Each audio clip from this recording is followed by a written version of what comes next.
బాగా ఆకలి అవుతుంది, నీటి పోయత్తా. ఈ దోమలు ఎప్పుడు నన్నే కొడతాయి, అసలు ఉన్నక్కడ ఉండవు. ఇక్కడ సిమ్మలు కూడా ఉన్నట్లున్నాయి, అందుకే కొడుతున్నాయి ఏమో. శ్రీవర్షిని పోదందా, బాగా ఆకలి అవుతుంది, అటు పోయొద్దా. ఏం చేస్తాను అక్కడ? ఈడొకడు నా ప్రాణానికి చేసినంత సేపు ఇప్పుడు నా ప్రాణానికి అంటే ఎలా శ్రీవర్షిని?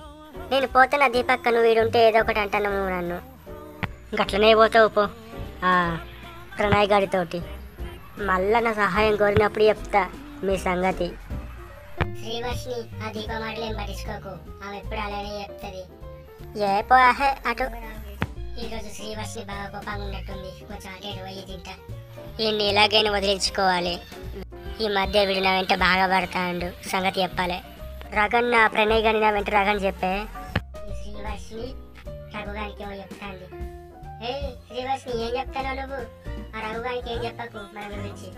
నీ గురించి శ్రీవర్షిని మొత్తం చెప్పిందిరా ప్రణయ్గా, నీకు ఉందిలే ఇక.